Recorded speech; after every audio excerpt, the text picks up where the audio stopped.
শান্তিপুর গ্রামের এক কোণে একটি পুরনো বাড়ি ছিল, যার নাম ছিল বটতলা বাড়ি।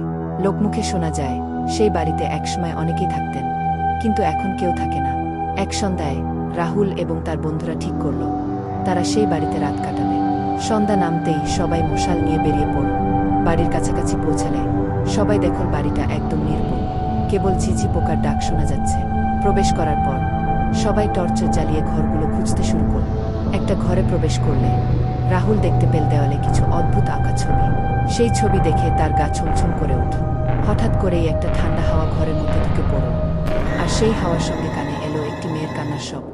রাহুল এবং তার বন্ধুরা ভয় পেয়ে গেল। হঠাৎ করেই দরজা বন্ধ হয়ে গেল, আর তারা বুঝতে পারল তাদের আসার খবর কেউ বা কিছু জানে। সবাই ঘরের এক কোণায় গিয়ে জড়ো হল। তারপর তারা দেখল ঘরের এক কোণে ধীরে ধীরে একটা ছায়ামূর্তি দেখা যাচ্ছে। মেয়েটি ধীরে ধীরে তাদের দিকে এগিয়ে এলো, চোখের পানি গড়িয়ে পড়ছে। সে বলল, আমাকে মুক্তি দাও, আমি এই বাড়ির অভিশপ্ত আত্মা, আমাকে এখানে আটকে রাখা হয়েছে বহু বছর ধরে। রাহুল এবং তার বন্ধুরা সাহস সঞ্চয় করে মেয়েটির কথা শুনল এবং তাকে সাহায্য করার জন্য কিছু করার চেষ্টা করল। এক সময় তারা বাড়ির পুরনো কাগজপত্র খুঁজতে গিয়ে পেল সেই অভিশাপ মুক্ত করার মন্ত্র। মন্ত্র পাঠ করতেই মেয়েটির ছায়া ম্লান হয়ে গেল, আর সেই সঙ্গে বাড়ির ভয়ঙ্কর পরিবেশও বদলে গেল। পরদিন সকালে রাহুল এবং তার বন্ধুরা বাড়ি ফিরে এল। বটতলা বাড়ির সেই ভৌতিক কাহিনী তাদের স্মৃতিতে অম্লিন থেকে গেল। এরপর থেকে কেউ আর সেই বাড়িতে কোনো অদ্ভুত ঘটনা